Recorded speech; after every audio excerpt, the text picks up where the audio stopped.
Thanks, Holger. And I come here to present in the last session. I think that's one way of BFAP shifting the accountability. Should we run over time, then as the program director, you'll have to account how did that happen. But you are one of the people who was on stage beyond time. So my time is really limited here. But Freddie introduced a little bit of my presentation by indicating that part of what BFAP is doing or has been doing on the continent and linking to the work overall is to illustrate some of the examples and cases where we have applied our analytical tools. But it is also about the footprint that BFAP has on the continent that we've been building, over 20 years, but the last 10, 12 years, we participated in the formation of RENAPRI, Freddie mentioned that, which is a regional network of agricultural policy institutes. And we collaborate, we work together, and some of the work that I will be sharing relates to that. First, the analytical tools that are used to link up primarily with some of the outcomes and the challenges through SDGs, but also through other policy programs within the countries and on the continent, how these applications can support and assist in decision-making as well as implementation. In doing so, I will also show the cases of horticulture where we worked in Malawi, as well as the Kenya feed industry. But just going back to the African footprint, you can see the number of countries that BFAP has a footprint, is working or has worked and continue to work out there. And we developed this set of toolkits with IFPRI as well as our partners on the continent, the RENAPRI. But these tools, which we refer to as policy and investment prioritization for value chain analysis, or from now on, I'm just going to refer to it as PPVC. It's a combination of models and analytics to basically support government in decision-making, but as well as investment implementation. The rationale behind the development and the combination of this set of tools is primarily on the basis that you tend to have a situation where there are a lot of recommendations in as far as government needs to do. Freddie mentioned that as well, that in South Africa we have all these studies, we have all these plans. However, it is the next phase where you tend to struggle to find the output, the impact, or even the implementation.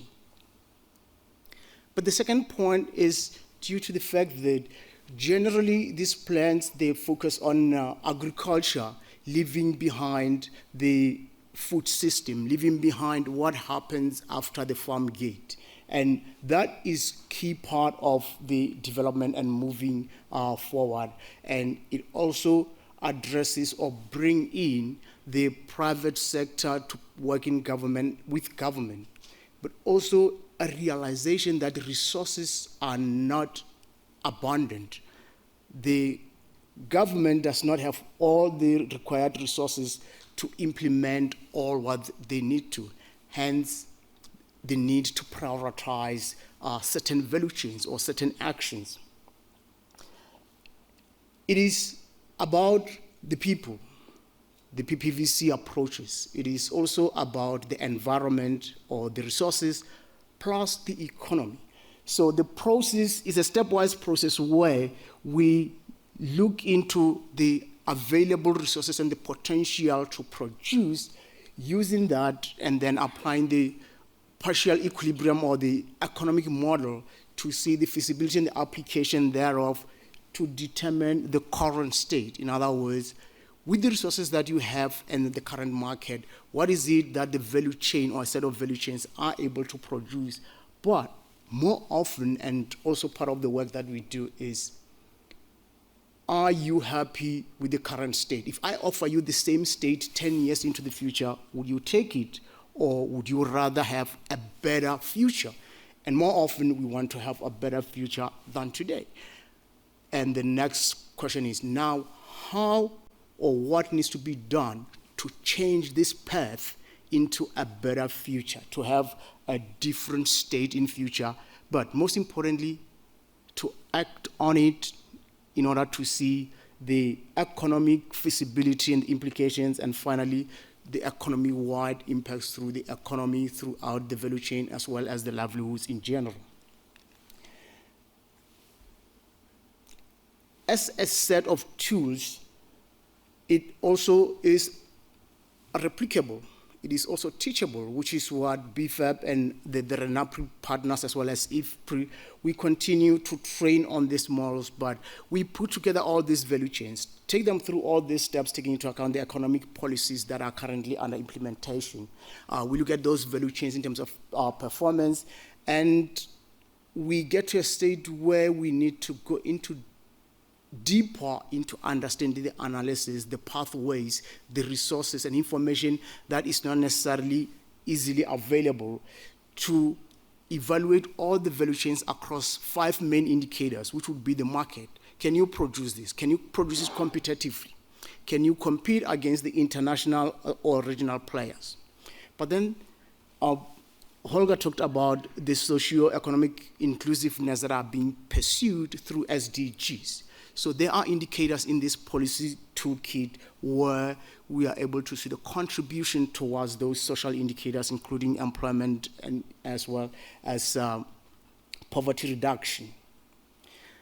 But then the agricultural transformation has also a set of indicators which enables to see whether the food systems will contribute to the growth, as well as the dietary changes or improvements thereof. And then finally, which of the value chains will be sensitive to some of the climatic indicators. Putting all this together and subjecting it to all the tests as well as verification, we end up with a value chain ranking across the 5 indicators, but we develop or we determine an overall rank which would basically indicate which ones are performing better overall. However, it needs to be emphasized that it is unlikely, if not impossible, to have a value chain that is performing consistently better across all the indicators, and vice versa is unlikely to see the one that is poor on all 5. And with just that, it gives the opportunity to pick the best, to allocate the resources to the select few and focus effort and attention into that so that it can drive this inclusive transformation in the agricultural sector. Now, the inclusive agricultural transformation actually varies depending on the nature of the economy. But for the developing countries, if you look at the sub-Saharan African countries on that figure, you'll see on the left you've got high bars for African countries and low bars for the developed countries, which indicates that agriculture as well as the food systems, they contribute a lot more in those developing countries. And the impacts and the shocks, they will do the same thing when they happen. But the transformation that we seek into is to bring in the other players along the value chain, the traders all the way up until the final market. But what IAT is or does is that it shifts, it transforms the producers from subsistence to another level where they are actually participants and they specialize. It enables some of them to move into high-value commodities or high-value products that are contributing more in terms of income and not necessarily in terms of food self-sufficiency. Changing the structure of the system as well as participation by all the players involved. What it requires, and Fedi mentioned this, is that it also requires effort and action, particularly in this era where we are taking complex actions because the environments are different. We started by basically mentioning the challenges of all these kind of shocks that happens and changes the projection and the way we look forward. decision-making under such circumstances actually tends to be just as complex. And the point about that is that this action is required to change the path that we do not necessarily desire going forward. Julian's also indicated that, not Julian, Holger. Holger did show that. Actually, sub-Saharan Africa is a net importer of food. This picture doesn't change. It is also in the long term. But you'll see that in the latter few years, it is also worsening. And when you look at the right box, you see the consumption as well, consumption per capita of some of the selected Eastern and Southern African countries is that going forward, the consumption is going to increase, so is the production. So the staple production would continue for a while on the other hand, we are importing highly processed, highly perishable, as well as high-value products. And in value terms, I think that's just the definition of what a net importer of a product is, or in this case, of food. Now, looking into or getting into the two case studies that I mentioned before, we'll look at where these PPVC methodologies we have applied in Malawi and Kenya. And the case of Malawi, where the mango value chain, again, horticultural products, high value relative to the staples, has an opportunity to contribute towards the national policy goals, but at the same time increasing jobs, production, productivity, as well as the incomes that are earned. Just briefly getting into Malawi is that as a small landlocked country, it has land pressure. The land access per capita is going, it's getting smaller and smaller over time. But the reliance on agriculture is much more, with 1/5 of the GDP contributed by the agricultural sector, and mainly maize, a staple product.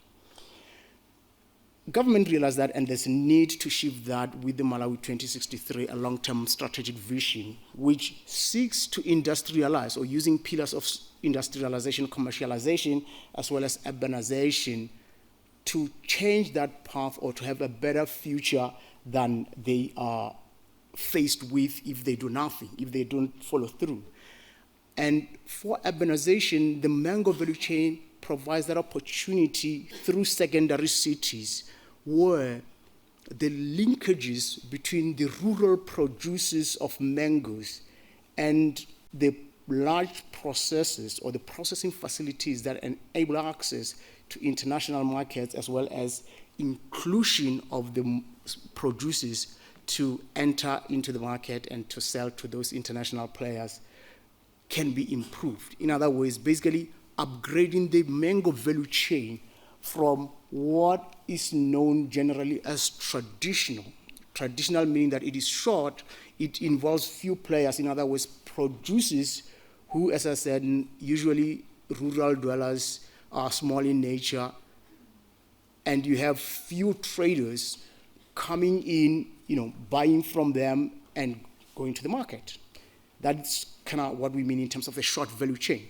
However, what that does is that per ton of any ton increase out of the traditional value chain, you have a very small contribution relative to upgrading it to a modern one, which has opportunities to include other players, other services such as insurance, such as finances, transportation. However, that also needs some intervention to link up with the producers. But in a nutshell, a modern value chain has an opportunity to add $460 per ton that is produced. But most importantly is that the distribution of the earnings as well as the wages is much more towards the rural people, the rural producers, as well as those that are happening in between in order to link up the markets. The three key interventions that could actually help to move and realize some of these outcomes are that, one, you would need a market access, as I mentioned, the challenges of a landlocked country is that the movement of perishable products is quite limited and dependent upon a third country. But generally, the opportunities are in the Northern Hemisphere due to counter-seasonalities, and Malawi has a lot of advantage to that. The disadvantage is that currently the tariffs and the non-tariff measures are very high and they would need to be opened up. There would be a need to establish medium to large facilities or players who can interlink with the smallholders in the rural areas, but also to upgrade, to increase productivity. The extension service would need to support the production, the caring, the treatment of the trees in order to increase that. And with that, you see improvement in the volumes of production, improvement in the value add to the economy, as well as jobs for those rural areas. So that's just an illustration of how the PPVC methodology, obviously working with the government, but most importantly, following up on the action, can assist or can lead to this upgrading of value chain and some contribution towards the SDGs. The second case is the case of Kenya feed industry. Basically, to summarize that, we all are aware of the challenges of the genetic modified, particularly on maize, that most countries, particularly on the continent, they actually do not allow those in human food.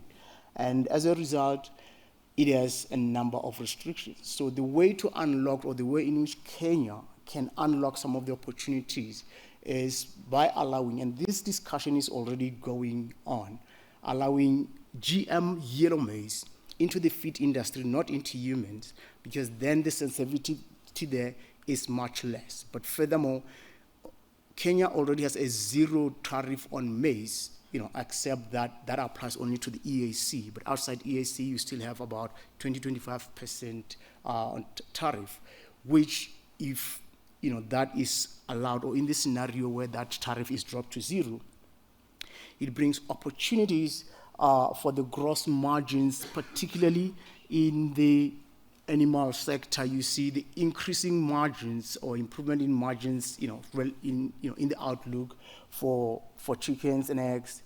But that's also because maize is the main, or almost the only ingredient in feed, and it contributes a large share of the costs of the feed, as I mentioned, as well as the share of feed production.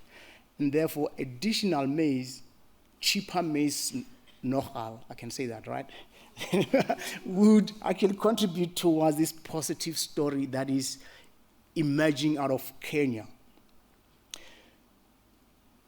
You can also see the production improving, but mainly along the dairy, sector, where again you have a large head population that is being fed when you compare it to the beef and the meat sector. But nevertheless, in the outlook, you see those improvements that are associated with the importation of GM yellow maize. On the consumption side, you also see the consumer prices declining for most of those products, eggs, beef, chicken, as well as dairy. And that's because the current maize that goes into feed is actually still white. So imports would release that white maize to get into the human consumption and then reducing prices.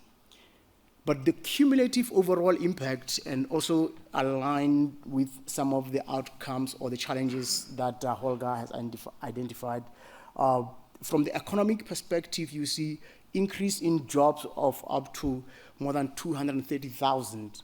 You see the economy gaining additional $342 million over the period, or in the outlook period.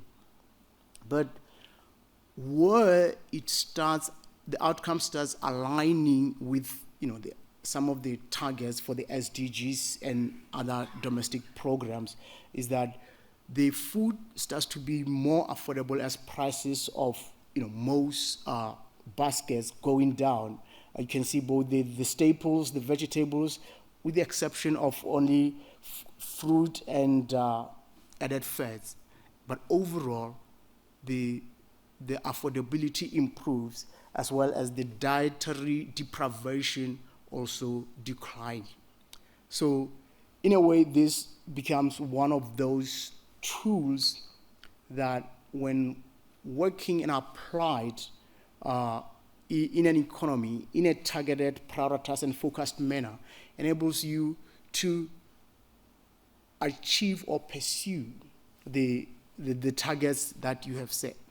However, the key point, and also in line with the theme for this year's baseline, is that it is one thing to plan, it is one thing to have all these ideas. If they are not followed up by action, if they are not pursued when things changed, like I mentioned initially, in terms of the shocks that we have seen over the years, basically those shocks means that the initial plan that you started with is affected. How do you adapt to that? That's what action actually allows you to do, not necessarily to drop out of the game altogether.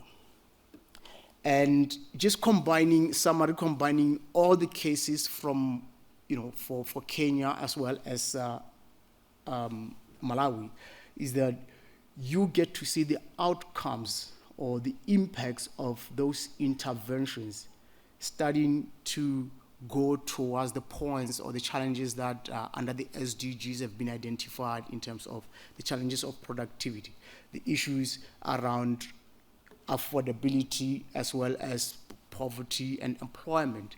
So in conclusion, I think I can also bring a loop to what Fedi has also mentioned in the context of the AAMP, Agriculture and Agro-Processing Master Plans here in South Africa, in that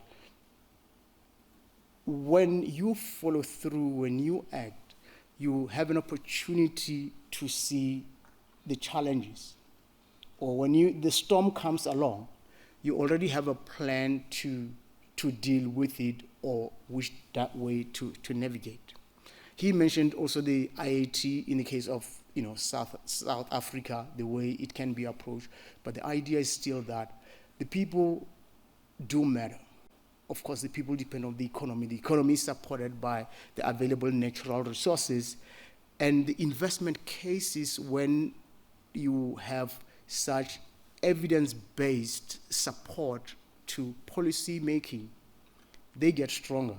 And the partnerships that we need, be it in the infrastructure development as well as in the production policy implementation, enables the future, as Fedi used to call it, the curve to be bent, to be changed one way.